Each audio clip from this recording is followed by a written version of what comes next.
Peace and blessings, family. It's your brother AJ Taim, but we want to welcome you to the channel and to this broadcast. The channel, which is virtually new, which is it's been repurposed, but it's new, is called WUCUSU Empowerment channel on YouTube, and this particular broadcast is called the WUCUSU Lounge.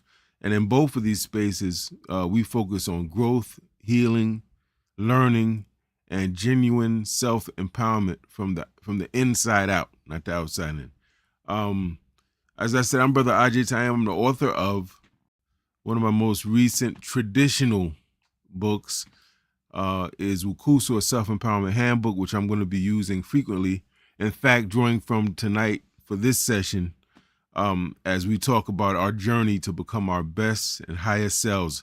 Our goals are always to wake up, clean up, stand up, and in very specific language, to be better, to think better, and to do better. Those three things are very key. Tonight, we are talking about a very exciting topic. Let me just say this too. Whether you're live or recorded, family, I'm going to ask you to share the video. This is a new channel, it's growing, so I'm not worried about who's here right now, but I know that it will grow with your help.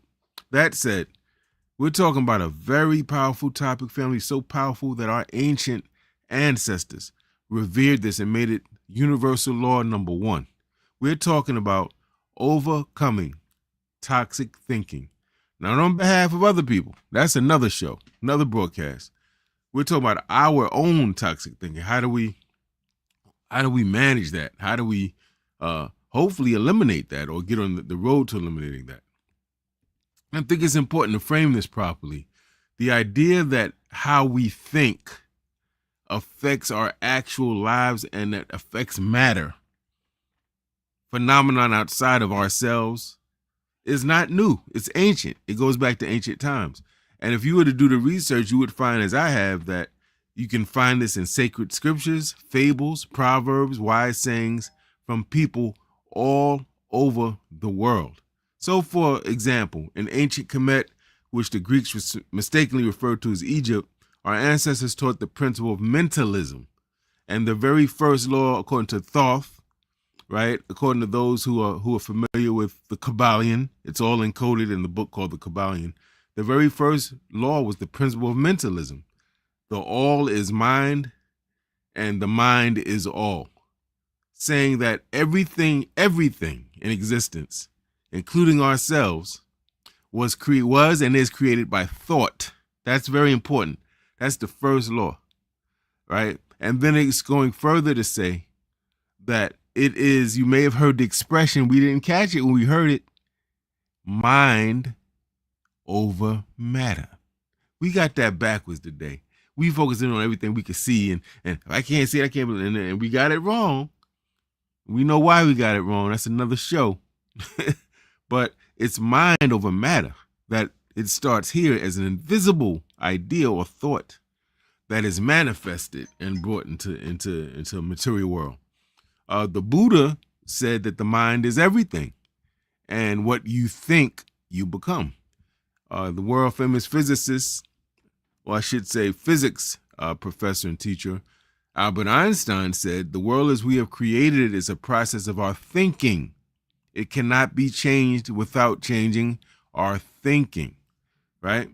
Our good brother, the Honorable Marcus Garvey, wrote, we are going to emancipate ourselves from mental slavery because whilst others might free our body, none but ourselves can free our mind. Mind is your only sovereign ruler. So it's also, I want to frame it properly. So, this isn't, I didn't pull this out of thin air. An entire self-empowerment, motivational speaking industry of books focus on explaining the importance of how we think and what we think. Just a few off the top of the head: Think and Grow Rich, As a Man Thinketh, The Power of Positive Thinking. I can go on and on. Hundreds and thousands of books have it right in their title. And if they don't have it in the title, it represents the core content of the book. That's how important this idea is, family, of how we think. I cannot stress this enough. It is very important. Now, I also want to say this is important, not in this kind of otherworldly, oh, that's interesting, bar room conversation way. Empowered thinking, we know now, creates beauty, joy, health, advancement, and abundance. But toxic thinking, which is the opposite of empowered thinking, leads to destruction, loss, pain, suffering, and failure. Right? Now, first, why don't we kind of try to give a definition so we can wrap our minds around this idea of toxic thinking. And by the way, you might hear people explain this different ways. They may say limited thinking. They might say self-defeating thinking is a term I use. All right. But toxic thinking occurs when we think ugly, negative, limiting, and self-defeating thoughts. And generally, how do we think? We think in our language. We have speech. We talk to ourselves. So when we think it, it's like we're saying this to ourselves, right? And these thoughts typically lead to self-doubt, fear, anxiety, and our failure to act in our own best interest, to do what we know is right, or to take calculated risks to improve and advance ourselves, right? So anytime you see people who, I don't think I could do that. They're scared, anxiety. They got all this talent, like the cowardly lion, all this talent, or the scarecrow and Wizard of Oz, and they're not doing nothing. I can almost bet you money that somewhere in there's a degree of limited thinking, toxic thinking, self-defeating thinking, right? Examples of this. I think you all know what I mean, but we'll give some examples. I'm not ready for this. They won't like me. I'm not good enough. I'm so stupid. This will never work. I'm too old. I'm too young. My time is past. And we can go on, right? What I want to do with this talk, and I think this talk is going to be briefer than most, I want to define it. I want you to understand why it's important, this idea of thinking. It's not a simple, simplistic thing like it's some trendy thing going around on social media. This is real talk that, as I said, ancients have written extensively about this, and you can find it in all the scriptures and in all the wise sayings and parables. Very important. I want to also give you a sense of, so you can identify it when you're doing it. That's important, right? Okay, so if you looked at negative thinking, toxic thinking, you might say that we can classify it in 5 general ways, or there's 5 ways people tend to think negatively in 5 general forms, right? One thing that people do is they magnify. They make a real big deal out of something that's really not that deep. It's a minor piece. You may have heard the expression, you make a mountain out of a molehill, right? That's magnifying. And that tends to create a form of negative thinking. Also, you got catastrophizing. This is when people anticipate and expect the worst outcome from just about anybody and in just about any situation. So you're going for a job interview. You're telling your friends, "Oh, girl, I heard you got this job interview. You're gonna knock that out the park because you're so bright. That's right in your field, and you talk about it all the time. You study, you got degrees, and here you thinking, yeah, but I got this button right here. It's not right." And they're going to see it, and it goes from the one little thing, and then they're not going to see my button. They're going to say, she's not clean, she's not tidy. What type of person ain't tidy? What type of person comes to a job interview like that? We're not giving her the job. Catastrophizing.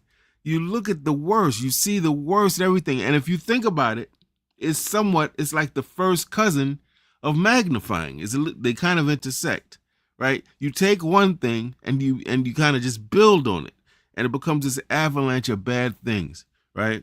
I wrote a book recently, an ebook on anxiety, and that's one of the things that people with anxiety do. They catastrophize. It may be something like, I can't find my pen.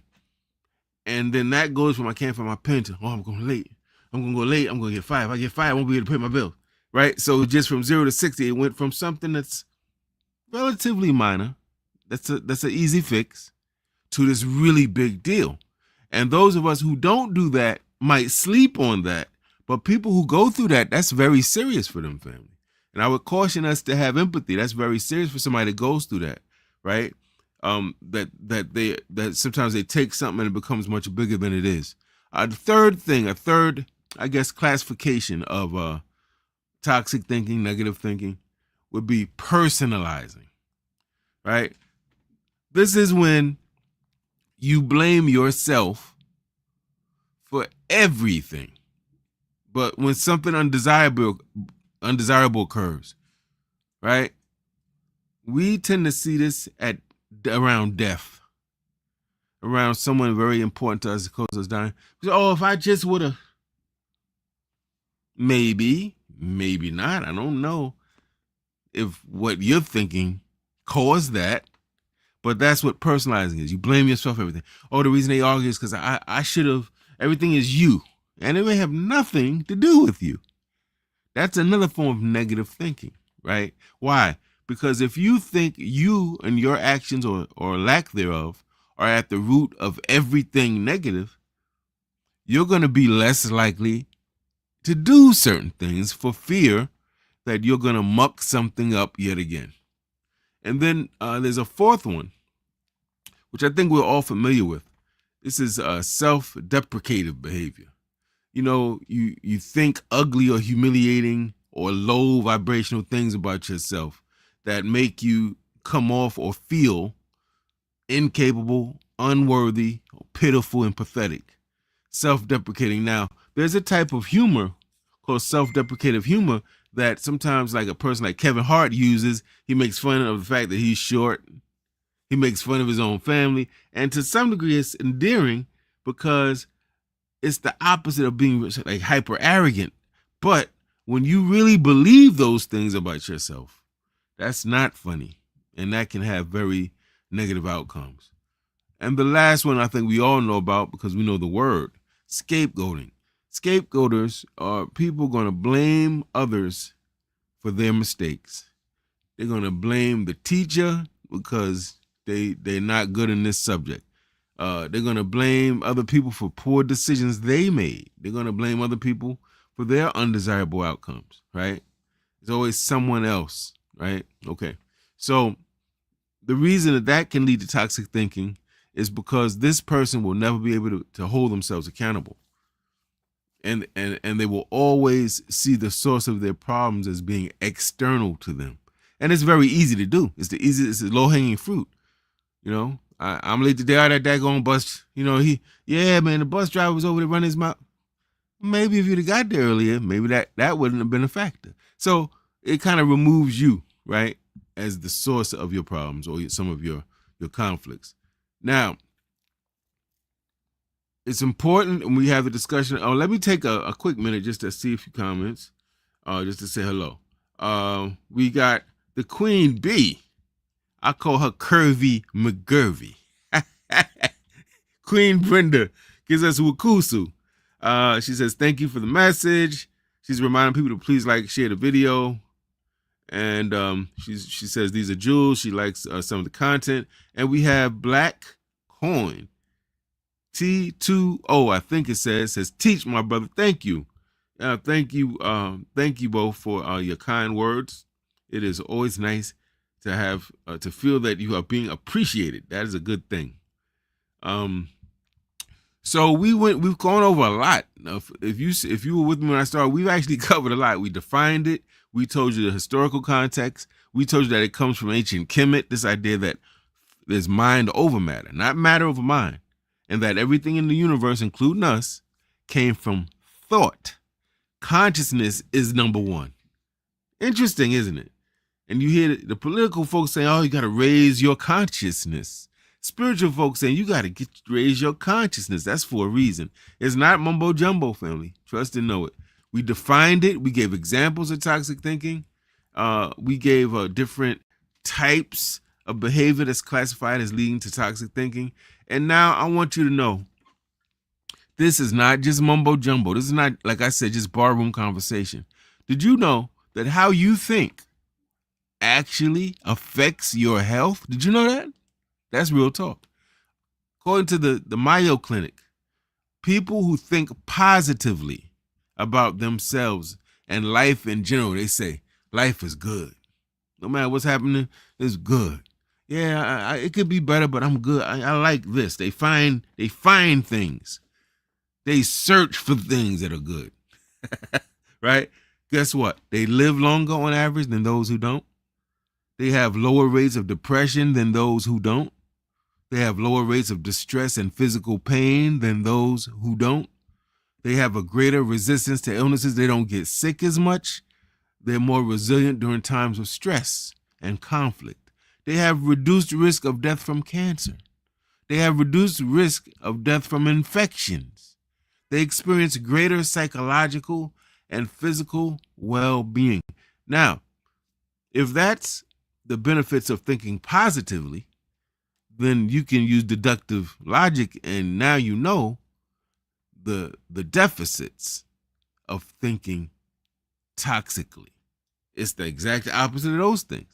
That means if you're one of these people that finds negative in everything, everyone can never see the bright side, always looking for bad stuff, don't believe in yourself, hating on other people, what happens, family, it has effects on us, on our bodies, right? It really does.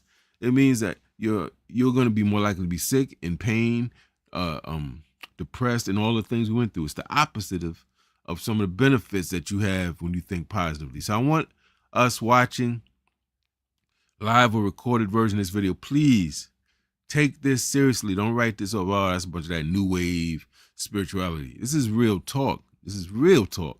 I want to make sure that we conclude with some things that we can do so that we're not just here, kind of complaining about the problems.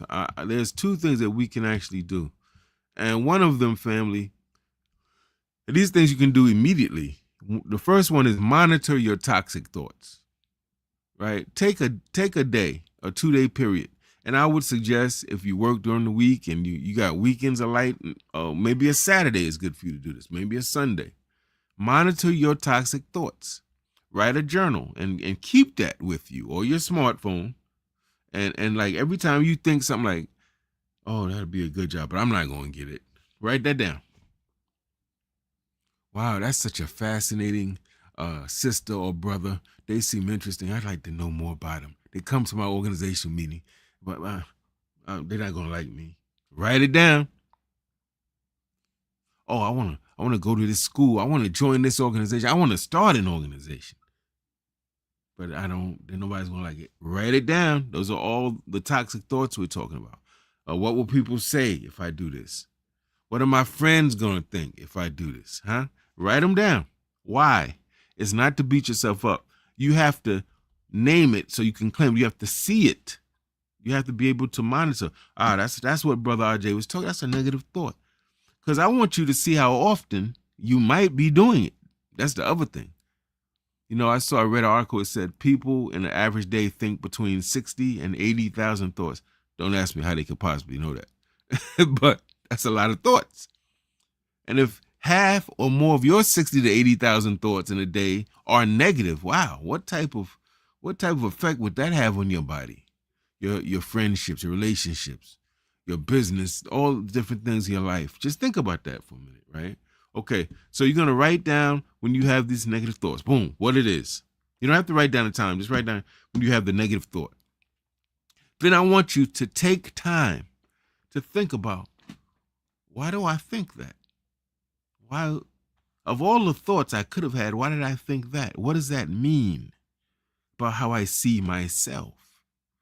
And then I want you to think about, if I continue to think about like that, what impact will that have on my life?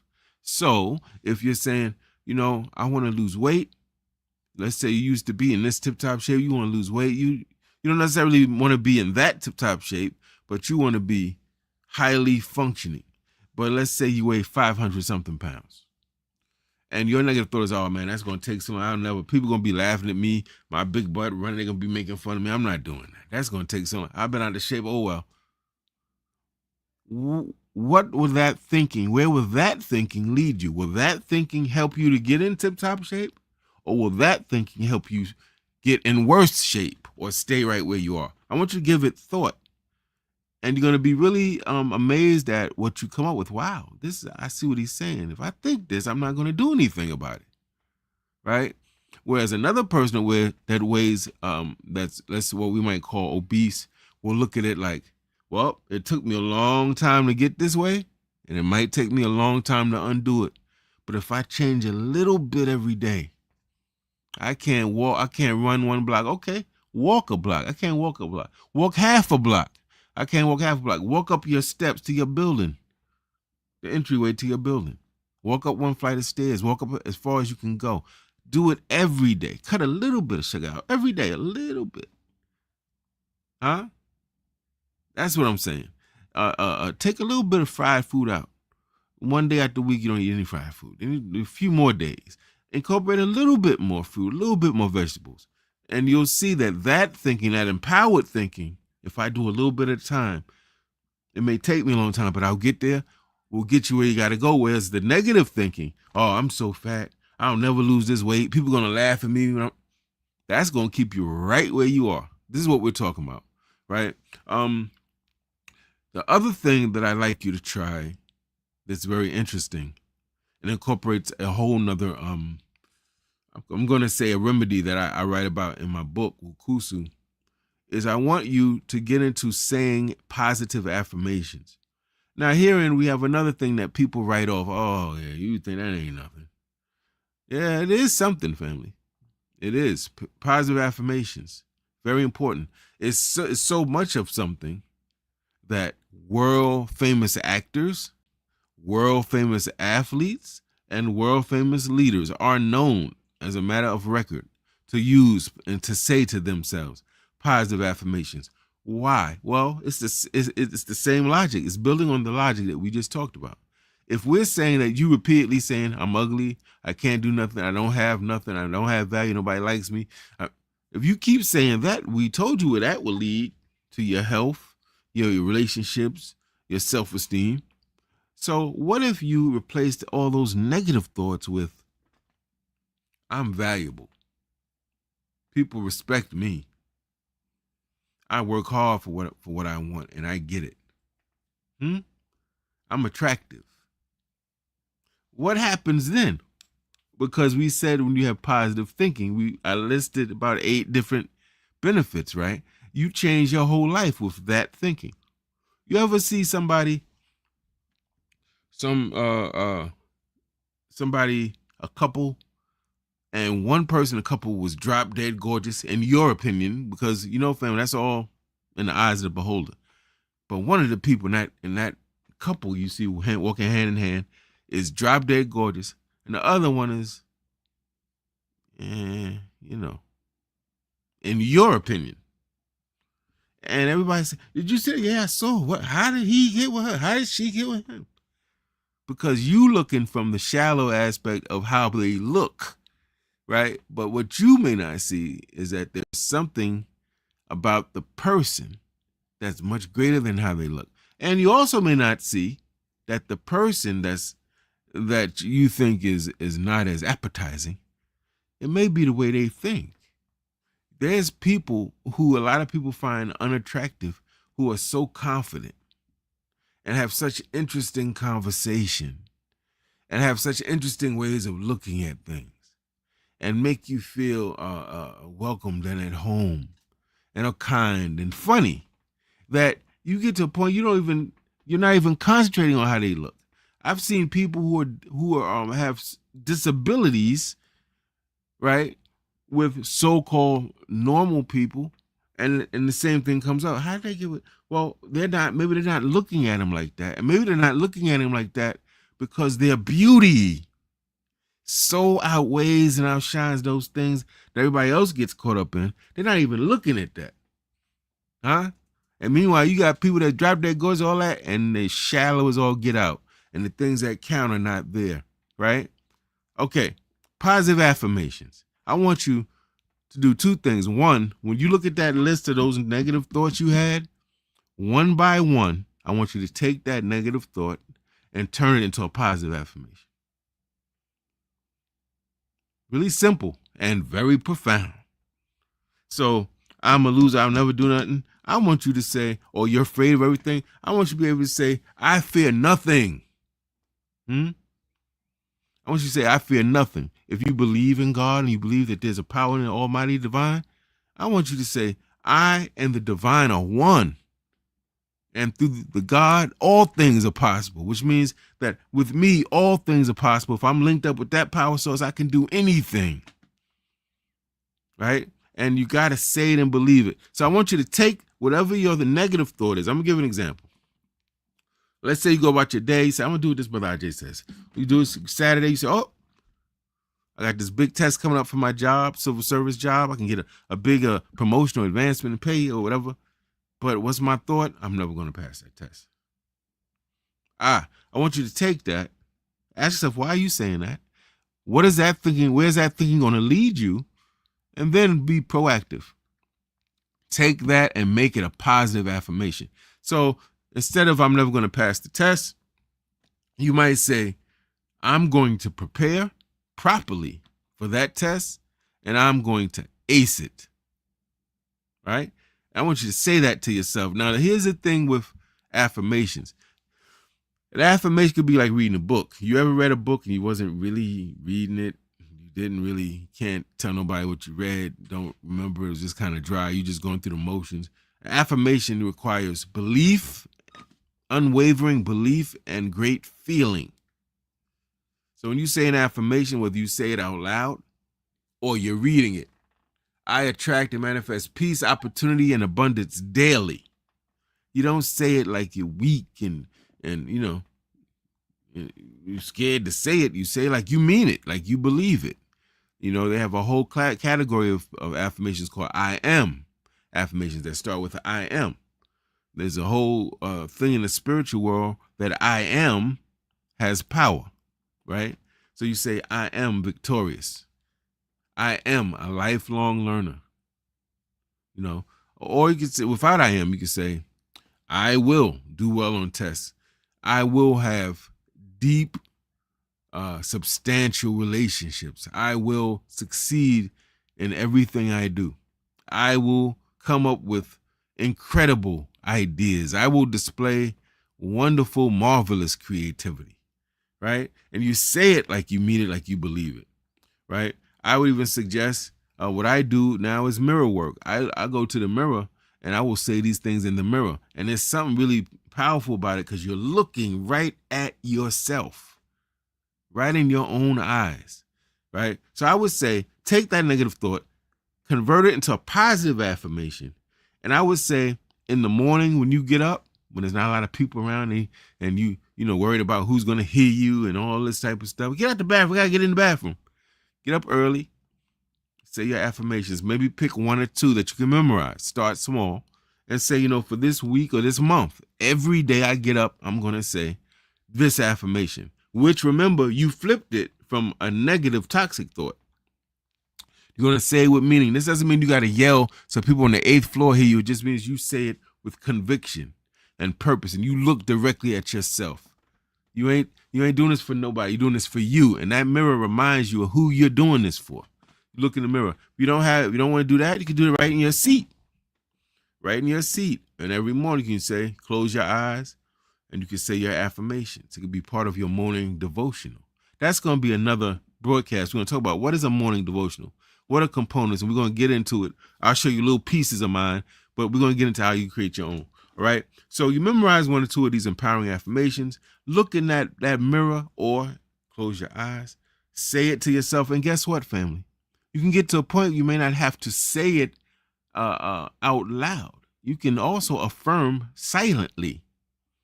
Because just like you have that negative thought, those negative whispers, you can also positively whisper to yourself. That's the inner talk, the inner dialogue we have. You can do it that way, right? Now, if you really want to get with it for real, this is what I do most nights. Record let's say, your 5 to 10 best affirmations. And these should be customized. You can do generic ones too, they won't hurt. But you should really think of what you're struggling with. And you should write those affirmations with what you're struggling with, right? So for instance, if you smoking and you want to stop smoking, family, say, I'm going to stop smoking. Straight like that. If you want to lose weight, say, I'm going to lose weight. You might even give it a certain amount of pounds. You might say by a certain date, right? But this is really powerful. Now we get into the metaphysics of this, the science of this. Your brain operates on different wave levels, right? When you go to sleep that time, right when you're getting ready to get into bed, and right when you go to sleep, and now you're fully asleep, you're in a mode called theta, Theta. When your brain is in theta mode, it absorbs everything. And when people hypnotize you, a psychiatrist hypnotizes you, what they're really doing is putting you in theta mode. You're unconscious.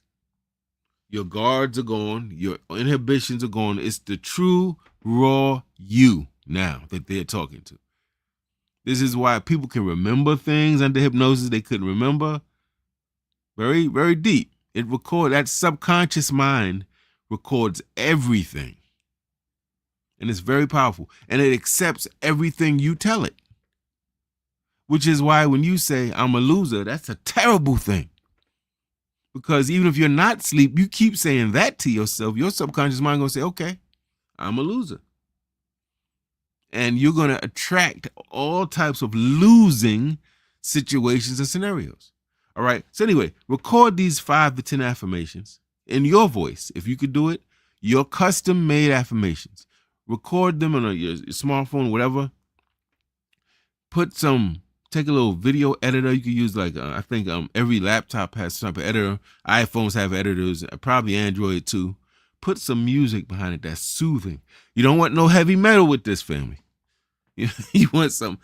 It's even better if you have no words for your mind to latch on to, but your words you're saying. Make it an instrumental, soothing. So Fragile frequencies, we're going to talk about that. Special frequencies that heal, that calm, that help you be reflective. And you record that. And then at night, when you go to sleep, you put your little headphones on. I got the big Dookie Studio ones. Or you can put on your little earplugs and play your voice saying, I will do this. I will conquer this. I will get over my fear of this. I will lose weight. I am attractive. I am beautiful. I am worthy. I'm connected to the Most High, the Divine. I'm unstoppable. And you just go to sleep and let it play out. And what you could do, I have one I recorded. If you can't do that, I did a 2-hour video on, it's right here on this channel, WUCUSU Empowerment. And it's just, I recorded about 10 minutes and then just kept duplicating them. So at some point they will loop, and they're all very powerful, positive, generic statements that can apply to anybody. I don't think anybody would hear any of those statements and say, oh, I don't agree with that. They're all positive. So if you don't want to do it yourself, which I suggest you do, play that. Put your earbuds in, put that Bluetooth, get that Bluetooth thing percolating, go to sleep, and do that for a month. And I'm just curious to see what happens when you do that. I can tell you what it does for me. It makes me feel unstoppable, makes me highly energized, focused. All right, so I put the link to that video, and that's 2 hours.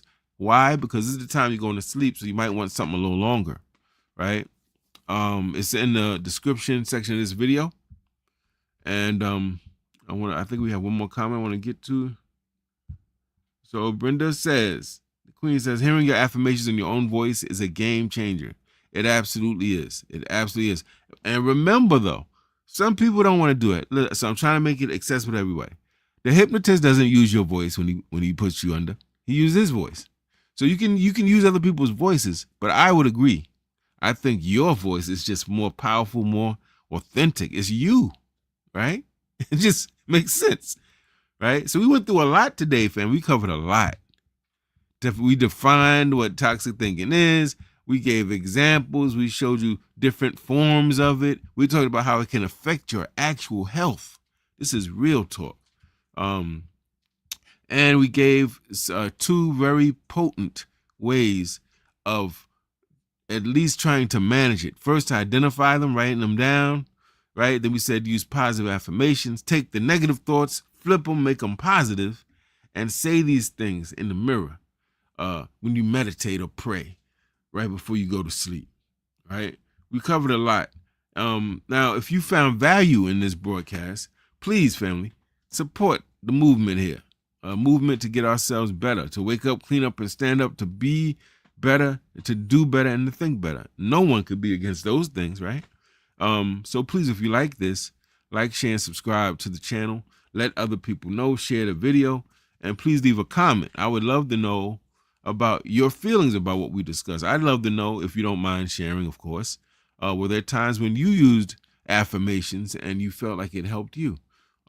Are you struggling to come up with affirmations to help you be where you want to be? Those type of things. All right. And I really hope to see you here next week, Monday at 7 p.m. Eastern, here at the WUCUSU Lounge. Family, we're going to get into it. We're going to be talking about how to develop more focus. Focus. You ever see people, they lock in and they locked in. They there. Boom. They ain't going nowhere else. They ain't trying to do a million things. They boom. You say, dang, how do they do that? It's a superpower. All of these on the low are superpowers. Every one of these things I'm talking about is a superpower.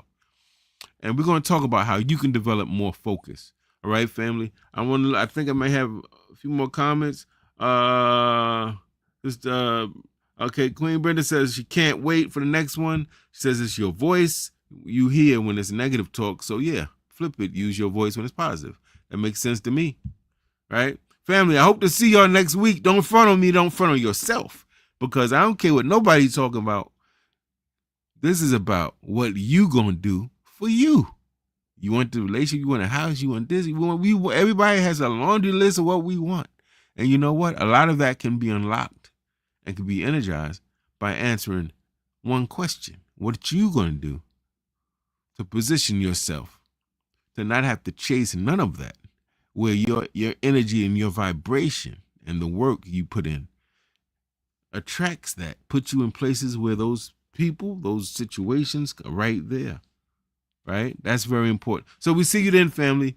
Until then, stay empowered, stay peaceful, stay positive, all right? And don't forget, try to get rid of that toxic thinking. Identify it and get rid of it, all right? Family, see you next time. Peace and blessings. Thank you for joining us.